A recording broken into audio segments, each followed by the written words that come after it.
between the city and the village where they lived, saved them. So, and then we came back to the United States in 1955, and I didn't know any English, but I went to school. And, when you're young, you learn English very quickly. So I go back to Japan quite often because I love the food. So I did go to grade school, third grade, so I can't speak the language. I'm not very good at kanji. Okay, and so it's an unusual background. I'm not a typical Sansei. I'm a no-say because I'm a white guy. That's a good one. And I'm going to show one from Densho. I'm not going to actually play the story because I don't think the Wi-Fi will work here. But on September 4th, we had a guy named Canon Kitayama who passed away. And as I was looking for some information on the background so that I could prepare an appropriate in memoriam for the Pacific Citizen, which is the JCL newspaper, I did a search and found a Densho story on him. And the key point I want to make is that a lot of the questions that he was asked during his interview was answered with, "I don't remember." And that highlights the fact that time is of the essence for a lot of these heroes, that we need to get the information as soon as we can because they are not, well, they're either passing away or they're getting so elderly that they actually can't remember a lot of the story. So that's my message for today.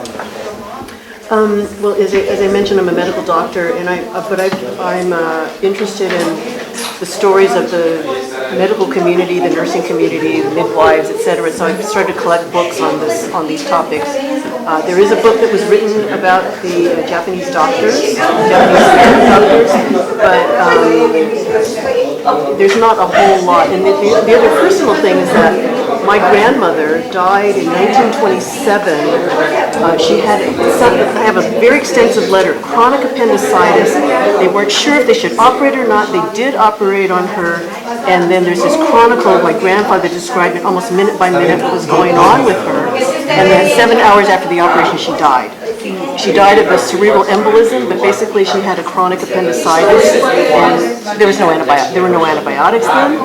And so I wanted to see what was going on with the medical community then. The other thing is that my specialty is tuberculosis, which is the biggest infectious disease in the world now, surpassing HIV. And when I went to Japan to my family's home, my uncle said, "Oh, we're in the family graveyard. Oh, she died of tuberculosis. Oh, she died of tuberculosis. Oh, he died of tuberculosis," and all within 1939. So there's a whole history of disease there. So that's my personal interest. My name is Midori from Canada. Again, I'm a Nisei. I kind of feel like I don't have, unless I seek out opportunities to kind of connect with people of Japanese ancestry, it just doesn't happen in my everyday life. And so for stories, I kind of feel similar to what you expressed. Like, I feel like I need to make space for the stories of people who lived through, especially the wartime experience, because it's so, like, I feel like those are the stories that are the most important to impart to like the wider community, like non-Japanese community and whatnot. So I feel like I need to purposefully make space for stories and kind of take myself out of it. So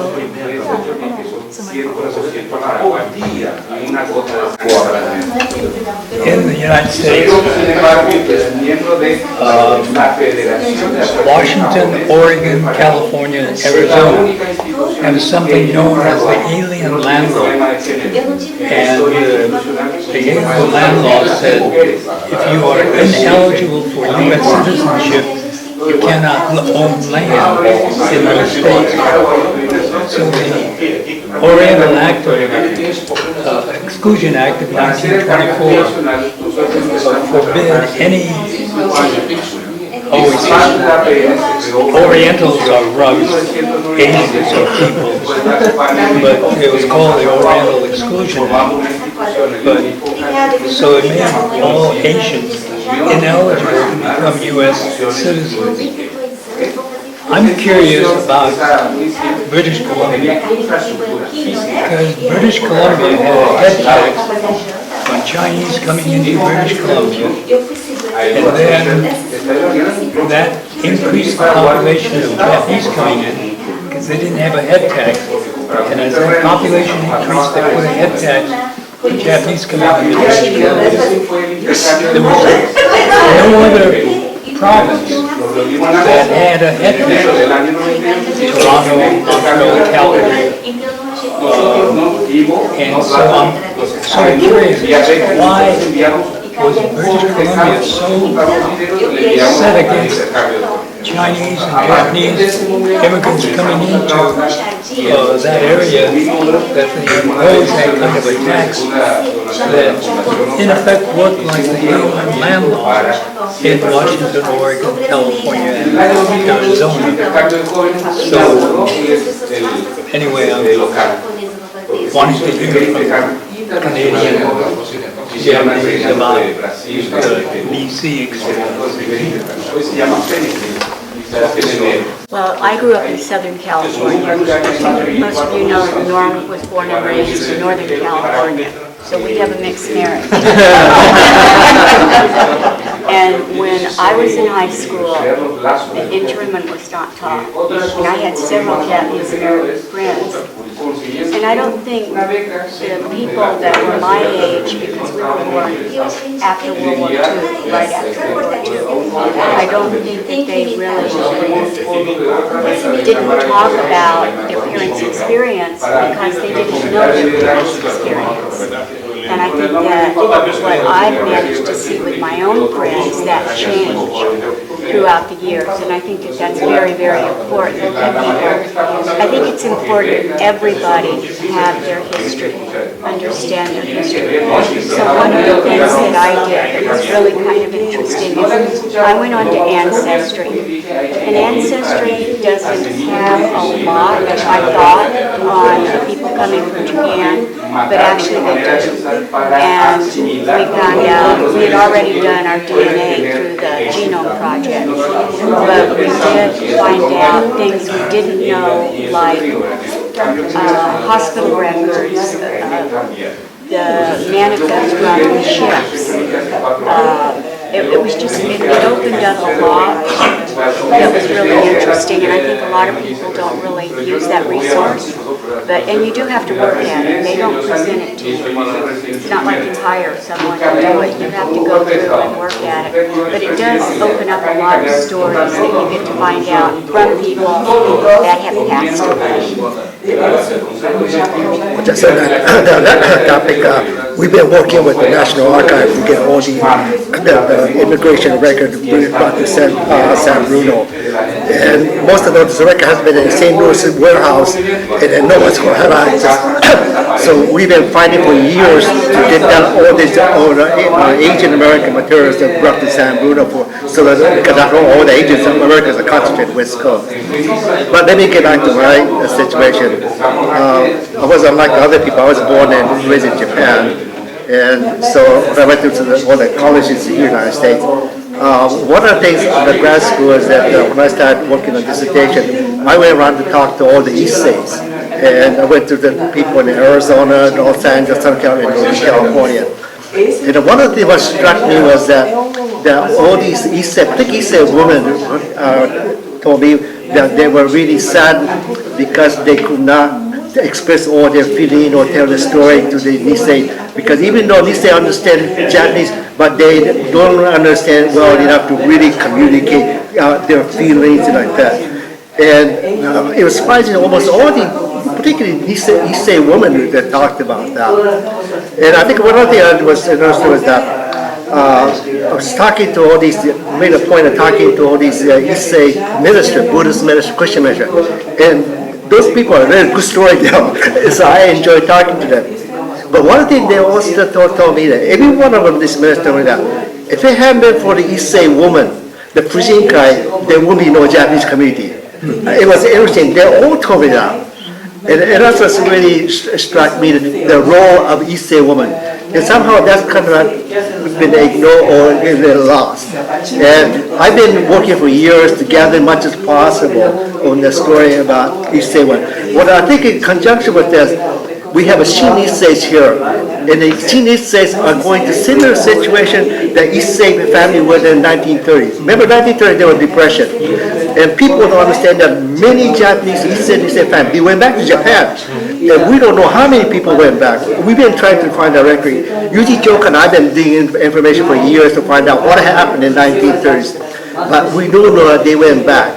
And there's some Richard Kim also went back to Japan and tried to find these people and tried to put together a story.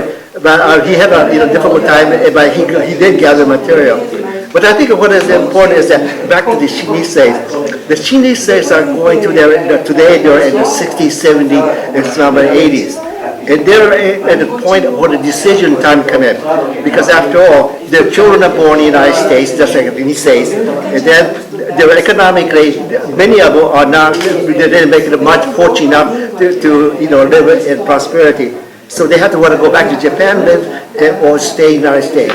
And many Issei told me the same problem. That 30, even they were well-to-do, Issei's, particularly men, their main goal was to make money and go back to Japan. That was their main goal.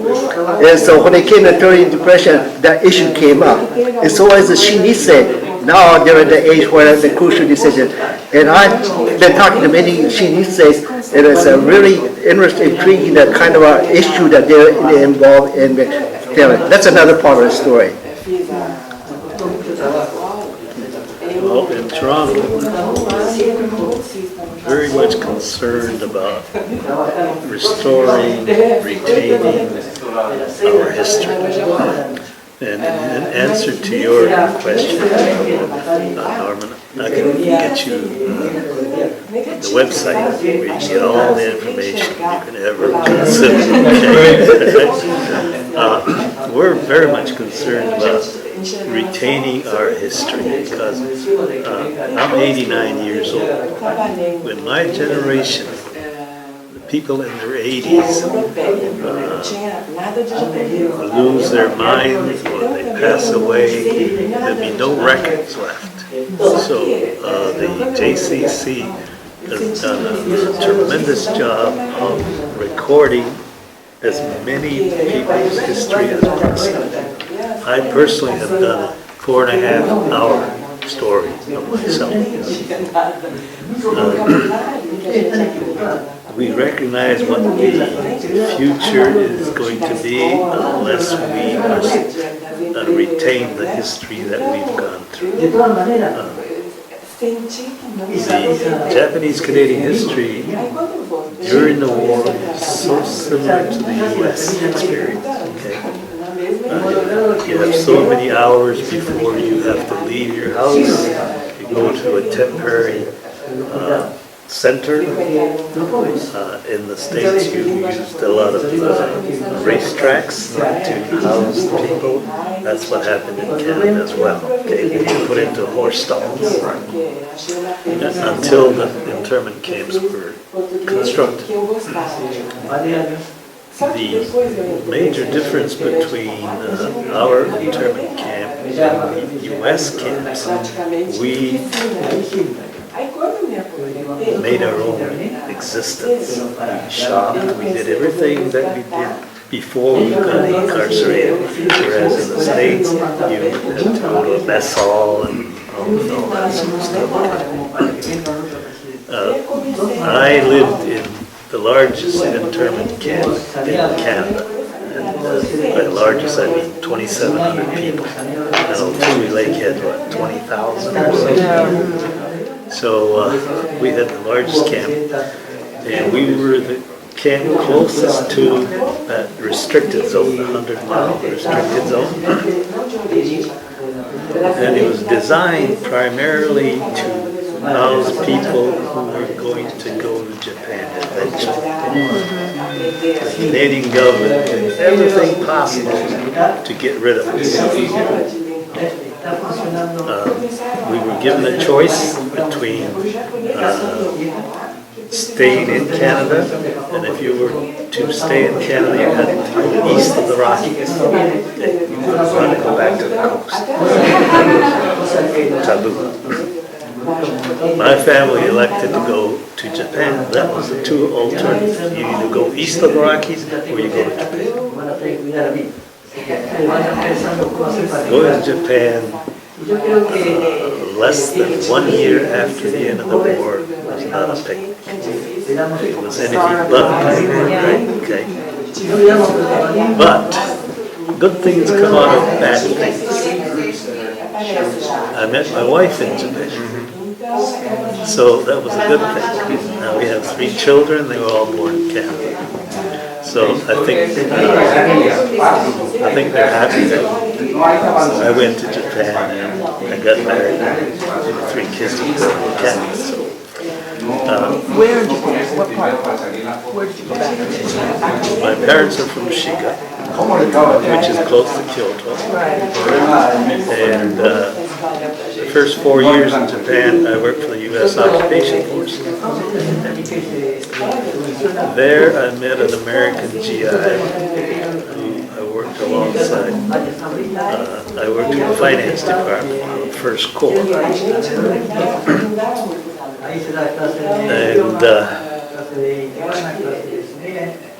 And 10 years, almost 10 years later, I was returning from Okinawa, and I happened to be walking through this particular building in downtown Tokyo, and I crossed paths with an American. And we both kind of thought, well, maybe I know this person. So we both turned around at the same time and walked towards each other. We introduced ourselves, and yes, we were co-workers. Okay, he was in the Army, I was a civilian working in the occupation force. And I had just returned from Okinawa after finishing a contract with the Japanese construction company, building homes for dependents, the military policy. He was in the insurance business, I was out of work because I had finished my contract.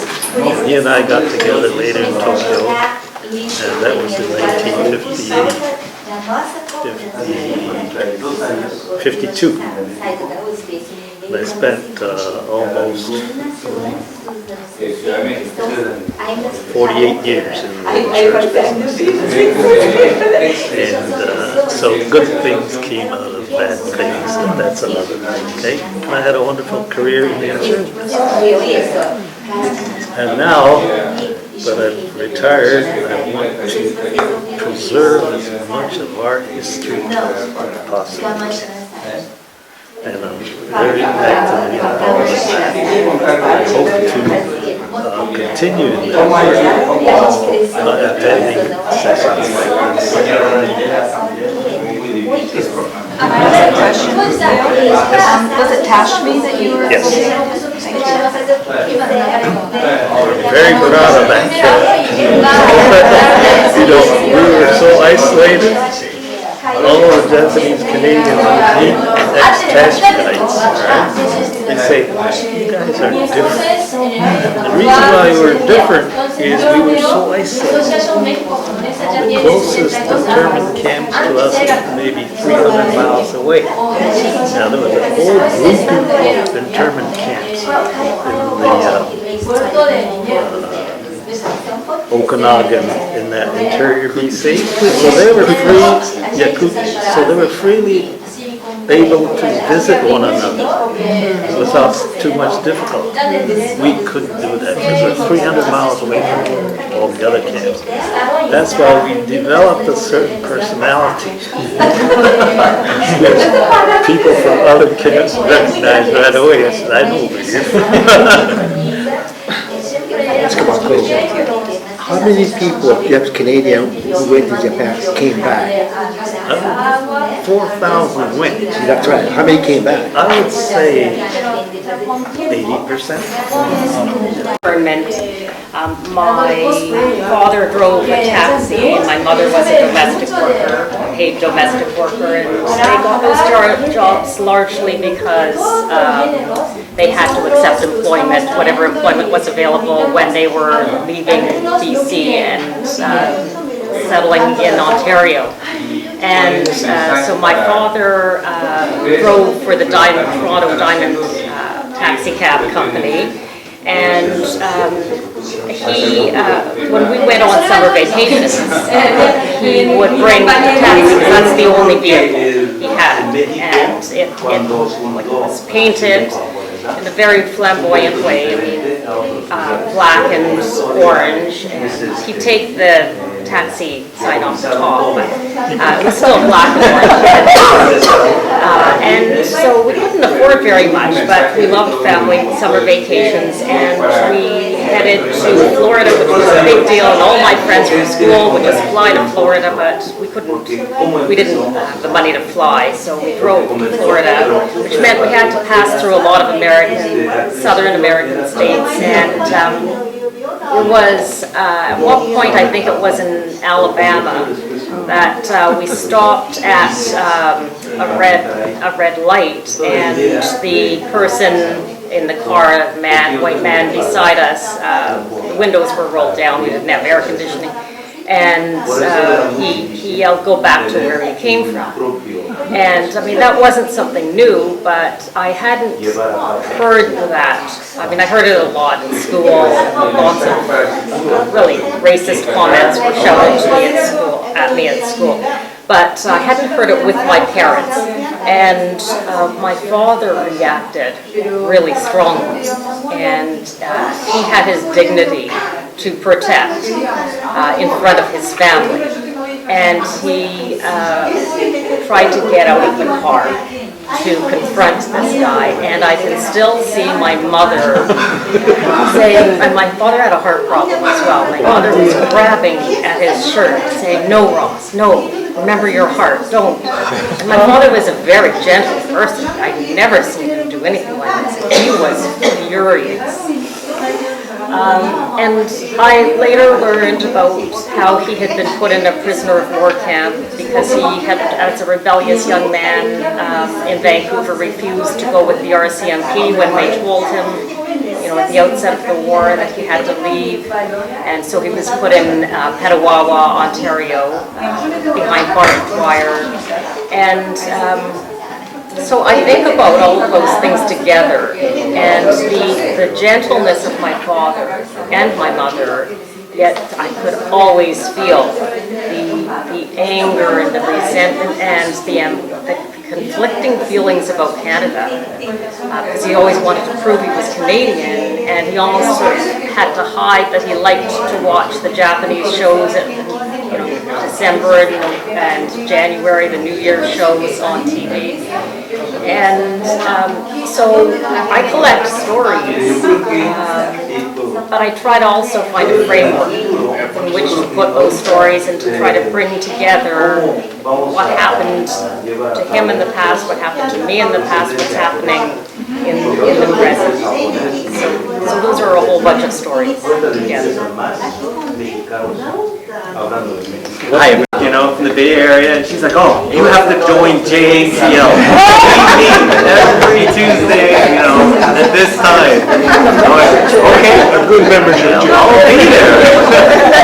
And, you know, she was very gracious, though. I mean, after that, she would invite us to her farm, pick kaki and, you know, apples and all this stuff. And, you know, she just was so friendly to me. I was so taken back coming from, you know, a different part of town. But after getting to know her and her friends, I realized that they were really lacking in having sanseis and yonseis stay in the area, because basically all their kids had already left for the big city, and so I was one of the very few staying there.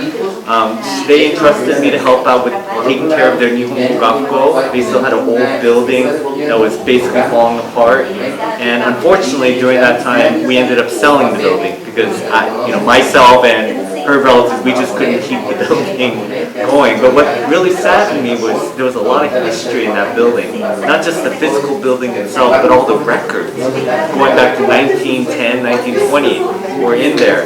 And what happened was we just basically divvied it up. Everybody took home a box. And that's kind of where it stands today. The history of the community is now dispersed among 10 families. And as I mentioned, we're now down to very few people.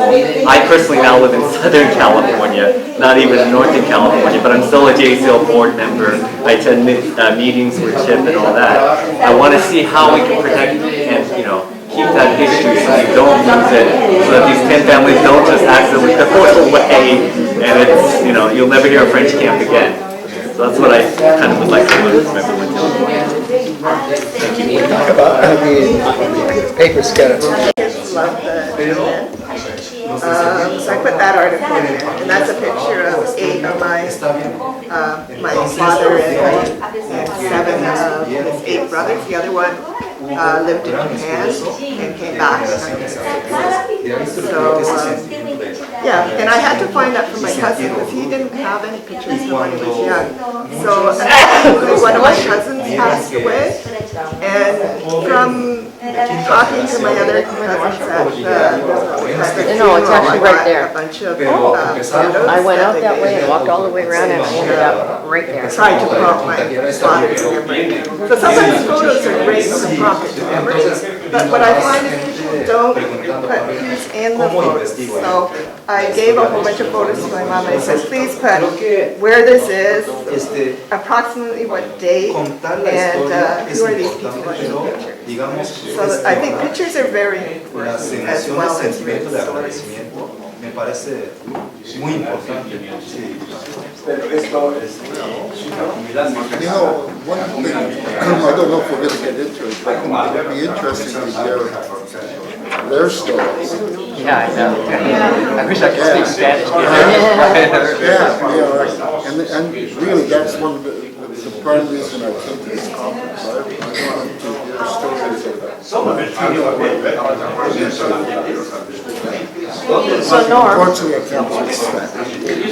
I wanted to mention to you that what's happening in BC right now is the National What we're going to Association do is we're going to now is having transition negotiations with the government. from the group storytelling, and I'm going to give an example of how Densho captures, preserves, makes available, and uses the stories. So unfortunately for some of you, I only speak English, so the next part's only going to be in English. So it's going to start in 5 minutes. I want everyone to get up and maybe take a break. And a little bit about me. So I'm third generation Japanese American. My grandparents came to Seattle in like 1906. And so my family has been in Seattle for over 110 years, a long time. So I started Densho 23 years ago, I'll talk about that.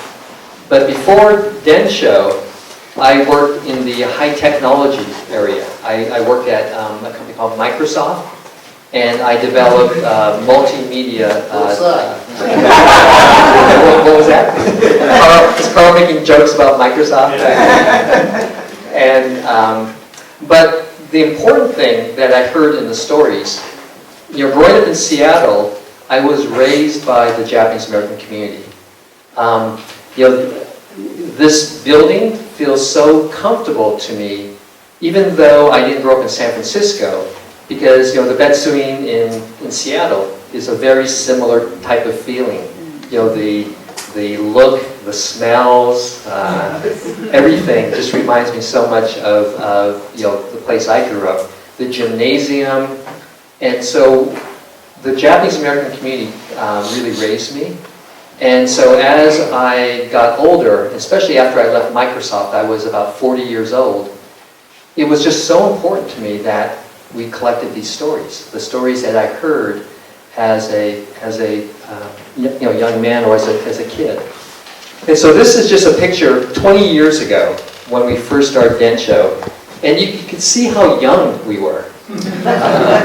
And we just, it was such an exciting time because from technology standpoint, personal computers were starting up, digital video was starting up, and yet we knew these stories were really important. And so like many of you who are talking about stories right now in terms of how do we do it, we started 23 years ago in Seattle. This is, in the background is the Betsuin building. And so our building still is, we're part of the same building complex as the Seattle Buddhist Church up there. But our mission was more than just collecting stories. We wanted to preserve and share the history of what happened to Japanese Americans during World War II. And we very much want to promote equity and justice. We had a reason. We didn't want to just collect these stories and put them away in a dusty place. We want them to be used. And furthermore, and this is, I think I heard stories or people talking about this.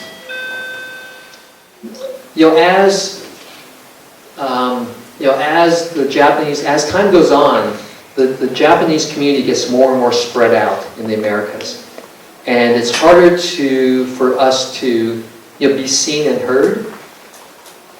What our goal at Densho, and this is working with everyone, is we want everyone to know the stories that were being told in this room today. That we think these stories are really, really important. And so our goal was by 100 years after the World War II, that every American would know these stories. And so the question is, how do you do that?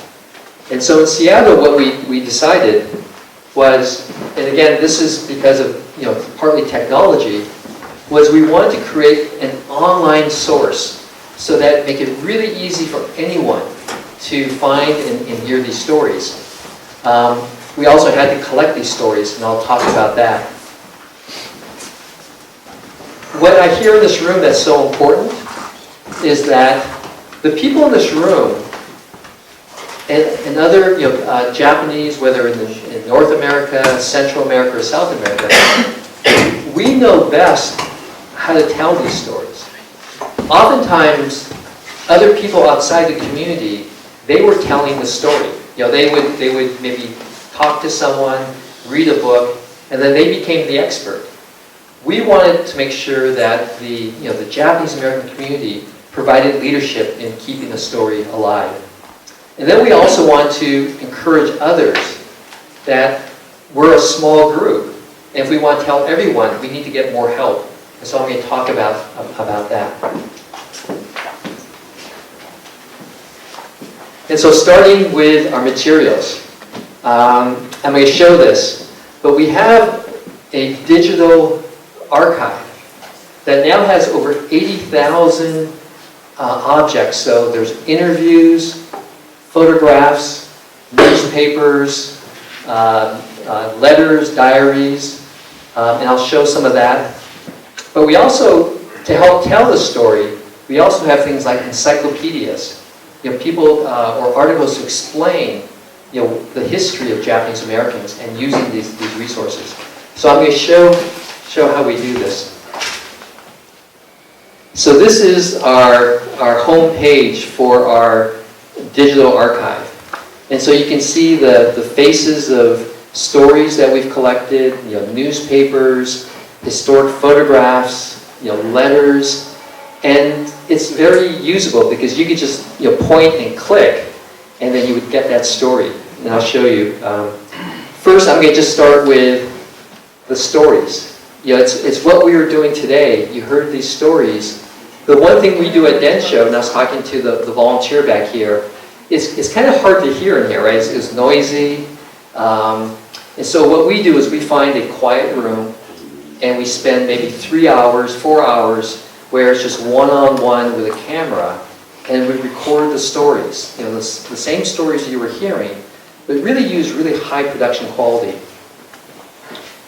So I'm going to show just one story, and this will show up later. I did this interview 20 years ago, And his name is Rudy Tokiwa. Norm, you probably knew Rudy really well. And he, as Norm knows, he was an incredible storyteller. And I interviewed him twice. And every time we do an interview, there's lots of other information that he may not talk. So we have notes and things like this. And so online, we have information about Rudy.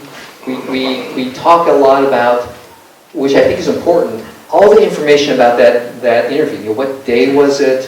Who was the interviewer? Who was the camera person? The other thing we do is we, and you can see this here, download files. If you want to read a transcript of the whole interview, we transcribe, so all the words that are said are written down. If you like a video, so say you are in Brazil and you like this story, you can download it from Brazil just with a click. And what's interesting about Rudy, there's one story just I wanted to share in terms of Brazil and Portuguese. When he was fighting in Europe, the Allies had troops from different countries, and at one point the American troops came across the Brazilian troops, and they couldn't communicate because Americans couldn't speak Portuguese and the Brazilians couldn't speak English. But the American troops had Japanese Americans, and the Brazilians had Portuguese, Japanese Portuguese. And so they talked to each other in Japanese in Europe, and really tells that story. It's really, so it talks about, even then, he was surprised to see Japanese faces in Brazil, but through Japanese they could communicate. But from the archives, after you collect these stories and you preserve them, you want to make them available so that people can see them, because everyone can't come to rooms like this and listen to the stories. So here's just the download file, so you can see where you can download video clips, audio clips, transcripts. The 36th Division Commander wanted the 442nd. Let me just explain this story. So the Japanese Americans from the United States, I heard this story before. One of the famous stories of Japanese Americans. So Rudy, during the war, was placed in one of the American concentration camps, Poston. And from that camp, he volunteered to fight in the U.S. Army. And the U.S. Army formed what was called the 442nd. It was a segregated, all Japanese American infantry unit. And they fought in Europe, and they are one of the most highly decorated military units in American history, U.S. history. And part of this was they took such heavy casualties. At full strength, the unit was 4,000 men, so 4,000 Japanese Americans. There was 1 month in October 1944, they were fighting in France, where the unit liberated 2 French towns from the Germans and took really heavy casualties. And after they finished that, they were supposed to go rest, but there was another American unit from Texas, all these white soldiers who had advanced too far. They were completely surrounded by the German army, and the American troops, the U.S. troops, could not reach them. So they ordered the 442nd to go rescue them. And the 442nd already, they were depleted, but with what they had left, they went there, and for 6 days, they fought, and they fought, and taking, again, heavy casualties. And they finally broke through and saved that unit. And then after they finished that, they still had to fight for a few more days to clean up the whole area. And so after that was done, the commanding general of the U.S. Troops in that area wanted to have what's called a retreat parade, where he has the troops kind of walk in front of them and he would salute them. But the general was expecting thousands of men. He said, well, your unit's 4,000, so maybe there'd be 2,000 or 3,000 men. But only left were only maybe about 700 to 800 men left standing. The rest were killed, wounded, sick, in hospitals. And so here Rudy tells the story where the general's up there and he gets angry. And so here's the story. The 36th Division commander wanted the 442nd to pass in review. And he said, all personnel of the 442nd will pass in review. So the 442nd passes in review, and like I say, you've got 3 battalions plus headquarters,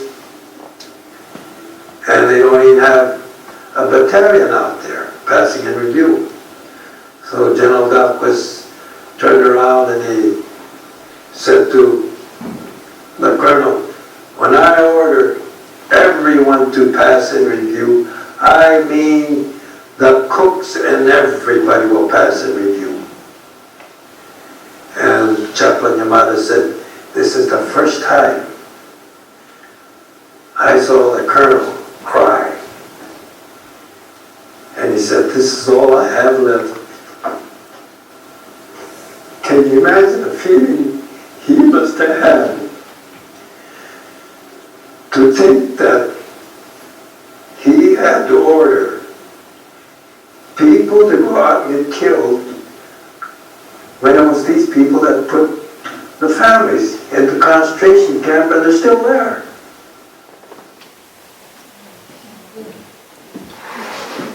Yeah, earlier in the workshop, I was talking to the English table about doing oral histories and how I've learned to not interview with my head, but really to do my heart. And when you can just feel the emotion in some of these interviews. And I had such a privilege. I've done about 250 of these interviews, and probably half of them I end up crying because the stories are just so powerful.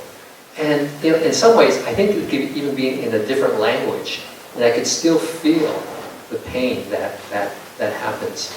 And here he's just lamenting the loss of so many of his friends that were killed, and how the general didn't even know that.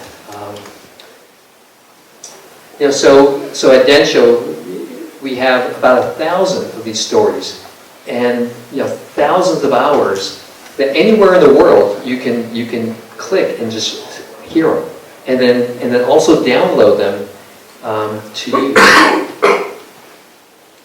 I heard in different conversations, we talked about stories, but it's also the photographs and the documents are important with the stories.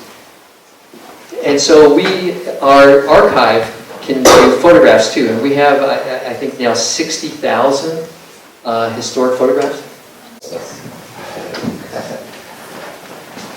And so here are just some of the photographs that we have. This is from a famous photographer, Dorothea Lange. We have about 500 of her photographs. And for each of these collections, we can look at individual ones. Again, lots of the information, like caption information and where they came from. We can blow them up so that we scan them at high resolution so that you can see them more carefully. And again, by being online, it's easy for other people to use. Because again, it's important that the stories and these materials are used. And so here's an example of an artist where they took that photograph and they took a high-resolution image and they made like a mural, a wheat paste mural on a building to show people. And so artists and others can use these materials, and that's important. We want that to happen. And we do it all free too. It's just like our goal is to get the story out there. So we're not trying to even make money off this. We just want this for people to know this. There's paintings, not just photographs. There's paintings oftentimes. This is Kengo Takamura. He was at the Manzanar concentration camp and did hundreds of these paintings. And again, you can blow up and you can see, the incredible artwork that's available. Newspapers. We have someone from the Stanford collection, but a lot of the, especially for English speakers, a lot of the newspapers that showed up or that appeared right after World War II, our Nikkeis wrote these incredible newspapers, but a lot of them were only around for maybe 3, 4, 5 years, but they're a good documentation of the history. And so those are digitized too, so people can look at that. Community collections. In Seattle, there's, we call it the Nippontan, where that was the cultural place for all our cultural events. And they have this fabulous photo collection. And for many families, because we do high resolution, we can take those group photographs, scan them at high resolution, then we can blow them up. And so you can actually pick out the faces. And so for especially the first generation, the Issei generation from the 1920s, and sometimes it's these group photos that are the best photos that families have. So we make those available also. When we talk about online, when you try to find things, when you have 80,000 objects, interviews, photographs, diaries, newspapers, it's really valuable if you use like databases, so every object we tag with information like where it's from, the topic, and that makes it easy so that when you're searching, if you're a researcher, what I did was I did a search on Jackson Street in Seattle. And so all the materials that are related to that, show up right here. So rather than being a researcher and trying to look at every single photograph to find something, you can use computer technology to search and group things for you. And then that way you can find more stories. This is Frank Fuji talking about his father who had a tavern on the International District in Seattle. And the thing that we found that's so important, it's great to look at all these stories and newspapers, but it really is helpful when you get an expert to explain things to you also. And so this is why we have this encyclopedia. So it's 1,500 articles, and that allows the, especially a novice, to understand something. So it could be like a different town. This is actually a neighborhood in Seattle. So we do places like Little Tokyo, San Francisco, to give the history of it, and oftentimes using the primary sources. So again, this is a great way of doing that. Do you accept contributions to your? We do. Where's the question? Oh, yes. So great question. Contributions. We partner with the Japanese American National Museum, with Heart Mountain, with Manzanar, with the Oregon Nikkei Endowment, the Japanese Cultural Center of Hawaii. We even have some things from Canada that in our collection. So we do. But the other part, this gets to the question, okay, so we have all this information. As you collect it, you are the experts. And you know it best. And so we believe it's important for the community to keep the story relevant. It's important for us to help interpret this. And so at Densho, what we do is we do lots of education. So lots of classroom education where we train teachers how to use the content. And we also do a lot online. So we do a lot with social media, with blogs, with e-news. Because especially, I know the conversation I've heard, we're all talking about how do we get the younger generation involved. And they don't go to libraries and museums as much. They do most of their research now online. And they don't read newspapers, really. They're looking on Twitter and social media. So we really need to, I think, change. And the other thing is, it's not having old people do Twitter too. You have to hire younger people to do this too. It doesn't work. I've tried. Yes. Can I expand on what you just said about, you accept contributions, but do you have an initiative, and this is for the Latin American Japanese, to include their stories into Densho? Yo puedo decir esto en español, sí.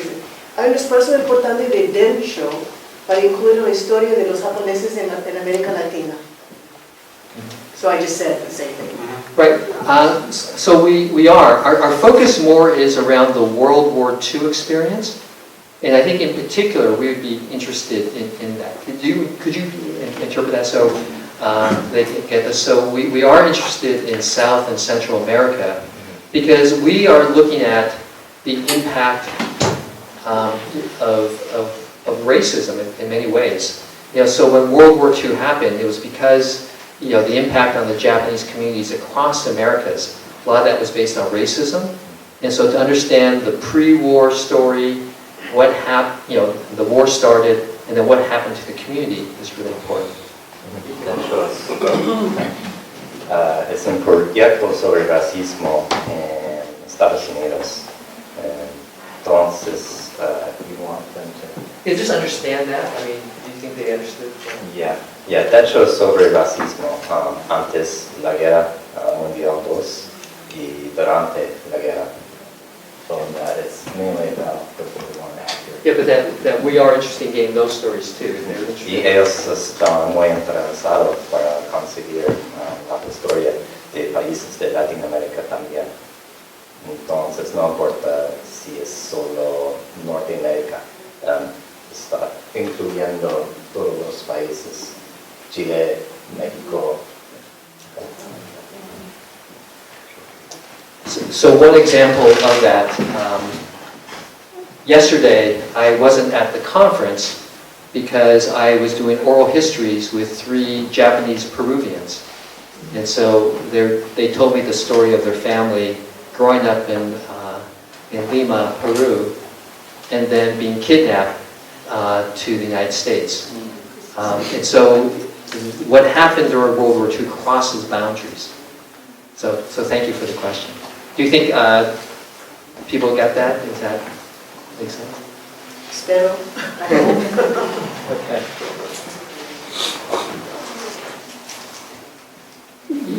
We sometimes don't understand how important our story is.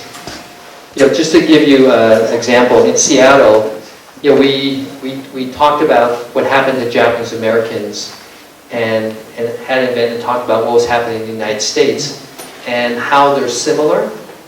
And we got over 1,200 people, but hardly any of them were from the Japanese American community. It was just other people who were just really interested.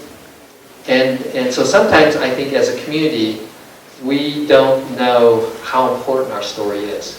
And we don't talk about it enough. And so it's really important for us to share our story. That's what I've learned in the last, especially the last 5 years. Because what happened to Japanese during World War II, sometimes similar things happen. And I don't know what's happening in Canada or Central America or South America, but I do know what's happening in the United States right now. And there's a lot of what we call rhyming or similarities to World War II that we're speaking out. And so this is the other part I think is important for Japanese, is to speak out and to work with other communities. Here I'm talking in Seattle, with the Muslim community, because there were some things happening just earlier last year, and then earlier this year going to the southern border of the United States in Texas and Oklahoma, looking at what was happening with these detention centers in the United States that were very similar to what held Japanese Americans during World War II. Okay, the other part, so we're a small community and we can't do everything. So we have to be really, really smart about partnering with others. You know, a good example is there are universities represented here and others. You know, we really work hard to work with other archives. And so a good example is in California, there's a network called the California State Universities, and there's over 20 of them. Each university has their own archive, and almost all of them have good materials on Japanese Americans. So they're digitizing all that, you know, for their network. But what they're doing is we worked it out so that they're sharing all of that with Densho, so that the community, especially students and teachers, can have access to that. We also work with, you know, artists and writers.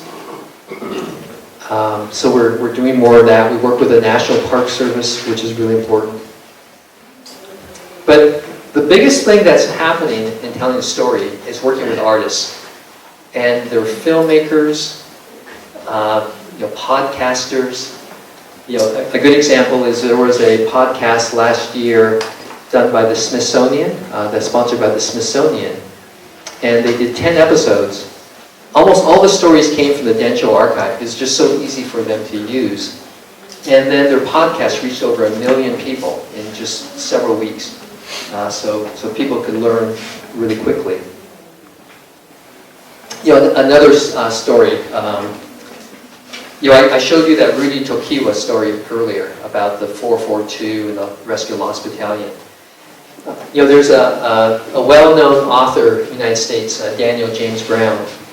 He did a well-known book, The Boys in the Boat. It was a bestseller for 2 years. And it's a history book, but he writes it in a really compelling way.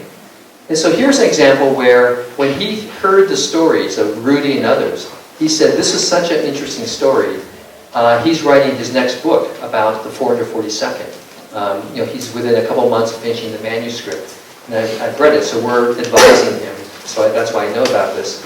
But here's an example of because we knew the stories were important, and we collected them, and stored them, and made them available, that others can use them too. So this is a very powerful idea too. So it's just not for us, it's for other people. And to the point, you know, it was first developed for in the United States, but I think it can be used for the Canadian story as well as the Latin American story. That I'm a big believer that the community should be very involved in how the story is told. We should really take control of that. And then as we do that, let's think of partnerships that we could spread the story. So that's, you know, so when we talk about stories, today's workshop primarily was to talk about and to hear the powerful stories in all our communities. And I think we did that in the first hour. This is just an example of how Densho takes those stories and makes them available so that it can have a much bigger effect out in the world. I think that's the last. Yeah, so that was the last slide. You know, this afternoon in this same room, there are going to be 4 other case studies about collecting personal stories. So this will be led by the folks at the Japanese American National Museum. But this session was a chance for you to actually spend a little bit more time thinking about your story. And then the Densho, I know some, you know, people were interested. And so I just want to give an overview of what Densho does. Yeah, so we have another 10 minutes. Any questions about this? Yes? I'd like to comment the impact of Second World War in Panama. 1920 or 1930, many Japanese had immigrated to Panama. And there were almost 400 Japanese people in Panama. But because of Second World War, almost every Japanese, about 400 Japanese people, Japanese immigrants to Panama, and they had to spend in jail United States, and some of them died because of disease. And, and after Second World War, and nobody returned to Panama, and most of them, they had to return to Japan. Some of them remained in the United States, and some of them went to Colombia, another countries. So, Japanese community in Panama had disappeared because of Second World War. If there weren't Second World War, maybe some Japanese community, some Japanese descendant, third, fourth generation, maybe they can participate in COPANI here in San Francisco, but disappear. This is the case of impact of Second World War. Yeah, so learning those stories, I was always curious about that because the ones from the United States may know this. There was a protest at Fort Sill, Oklahoma, and that was a Department of Justice internment camp that held 700 Japanese. 200 of them were from Panama, and I didn't understand that. I said, okay, so there were, I believe, 300 from Hawaii and 200 from the mainland U.S., but there were 200 from Panama, and I didn't understand that. So what you just told me. Because of Canal Panama. Yeah. So United States had. They want to protect that. Scared of Canal Panama because of Japanese existence. So that's why these stories all connect, right? Yes. Yeah, thank you. Any other questions or comments? Yes. Tom, I guess I'm not sure if everybody's realizing this, but the biggest event about World War II is going on right now on television. You guys know about the terror going on? It's the television series. Does everybody know about the Netflix series on Japanese American fictional story, right? Fictional. Right. It's based on a fictional story about Japanese American going to internment camp. My question to you, Tom, is how is that affecting Densho and the American perception going on right now? I mean, this is so major with George Takei in this thing. What do you think the Densho, is it a correct story? I mean, sometimes it's fiction, but it's a good depiction, I believe, but what do you think about it? So the quality, I haven't seen it yet. Oh, sorry. Our historian, Brian Nia, was an advisor to do this. And it's fiction. I think the assessment I saw from him was, there are some scenes, because we're very careful at Densho because we want the story to be true. So whenever someone says, oh, it didn't happen, or it wasn't that bad for Japanese Americans, we speak out like, here's the truth. Brian's assessment was perhaps the terror went maybe a little bit too far the other way in some of the depictions, that they made it, some scenes perhaps maybe harsher than they really were. And so that was from a historical standpoint. But to your point in terms of reaching a large mass audience, it kind of goes back to that Dan Brown book. I mean, getting the TV networks like AMC and others to do that is going to reach another crowd. So that's the other thing that we do a lot at Densho. We actually consult and advise with people like the Terror, with Dan Brown, people who don't know the story as well. We try to make ourselves available. I know the Japanese American National Museum does that as well as others, because it's really important that we be part of that storytelling. And then we have to kind of grin and bear it, because oftentimes for storytelling reasons, they will stretch the story or embellish it in ways that maybe aren't totally true, but at least they're not going, well, I mean, there's some that are just really wild. I mean, if you want, we're actually going to start a column, I think, with Brian Nia. He's going to start just reviewing some of the historical, really bad films and things about the Japanese American experience, so people can see the whole range. So it's a mixture, but you're right, it's reaching millions of people who had never heard the story. Right. All people who have Netflix should watch this thing because it's changing people's perception and oh really, this really happened. My daughter said I didn't know that, so it's really great. So we're over here. Yeah, just a quick question. Since you say that the stories come from the people and the people who contribute the story are the experts on it, right? Who curates the material to make sure it's not completely out of whack? Well, so at Densho, we're a community organization, so we have been curating it with organizationally, and like the encyclopedia, which is very much a curation. It tends heavily towards people from the community who are experts in the various areas, like whether it's a certain camp or they're. But everything is screened and authorized? On the encyclopedia, it is. Okay.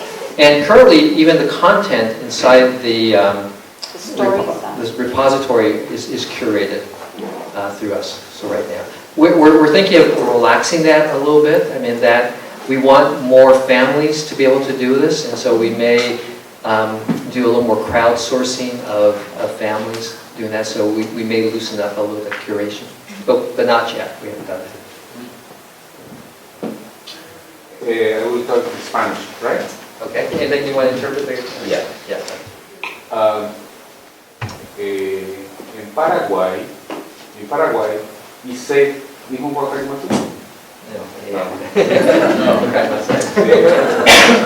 historia de la guerra, la historia está escrito en japonés.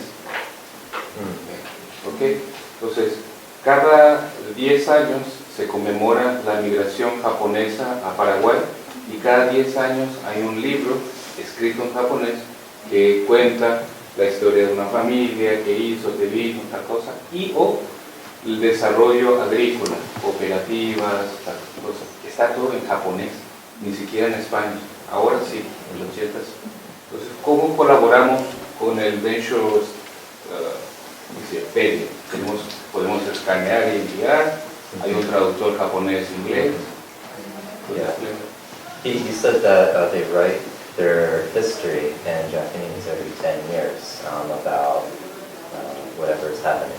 And then they also have a history of their agriculture, their agricultural cooperatives that they report that everything's in Japanese and a lot of people have lost their Japanese. So is there a way they can scan these documents to Densho and have them translate into Spanish for people to read? So we have quite a few Japanese documents, and other archives do also. And Japanese. Yeah, in Japanese. And in the Densho's case. Yeah, and we even have some interviews done in Japanese, and we do transcribe and translate that. It's slower and more expensive, but we do some of that. Did you want to comment? Yeah, I'm from Stanford University Hoover Institution Library and Archives. First, we have created a digital collection of Japanese American newspapers and made it available, open access to the public. But also, we are staffed with bilingual staff, and we try to like Densho is more focusing on English documents, and we are trying to focus somewhat on Japanese documents, trying to make them available to English-speaking audience as well. So currently we are editing the history of Japanese American. It's like 1,000 volume, which was published in 1941, and English translation will become available for play in the near future. So it's, as Tom mentioned, it's a very time-consuming process, and some people ask, like, can you translate all the Japanese newspapers in English? That's not quite possible, but what we try to do is to convert them into OCR text, so at least you can copy and paste into Google Translate. Yeah, and so as that gets better, that is a little helpful. Yeah, it's a little helpful. I mean, depends on the underlying image quality. When it's really good, it captures OCR text pretty well. If it's not, there's not much we can do about it, but at least it gives you some idea. At least the headlines are pretty well captured. So, it's a starting point. So she would be the expert. Is there time for one more? Yes. Just wondering, I mean, it's so impressive and beautifully done, and I would recommend that students go to this site. I'm wondering about funding. How is it sustained? Because it must be really resource intensive. Yeah, so good question. So how much does this cost? How is it sustained? So to give you a picture, our operating budget annually is $1.4 million. We have a full-time staff of 15 people. So the question is how do we sustain that? Currently half of our money comes from government grants. We have been successful in something called the National Park Service Japanese American Confinement Sites grant, and we've received quite a bit of funding from there. Although it's now going to tail off for us because we've maxed out how much we can get there. But currently, half of our funding comes from government grants. The rest pretty much comes from the community. We do fundraisers, we do direct mail campaigns to people. So most of that money comes from the Japanese American community. And although this is a national or international archive, most of that Japanese American money actually comes from Seattle, the greater Seattle area. So it would be incredibly helpful if we got more support from other communities, because most of it's being done from Seattle right now. But we're trying to bridge it out. Again, we think it's important for the community to support this, but we are looking at other models. But that's what we currently do. Could you also give us an estimate of your volunteers? Yeah, so volunteers, we have probably about 50 volunteers, and they range. I mean, they come in and they're scanning documents. Some people are transcribing materials for us.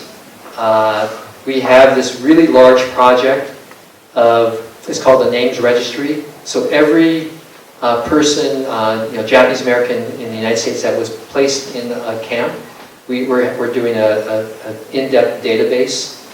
So every person has a unique ID with tags to the records as well as to any primary sources. And so volunteers are helping us with that also. So those are some of the volunteer things.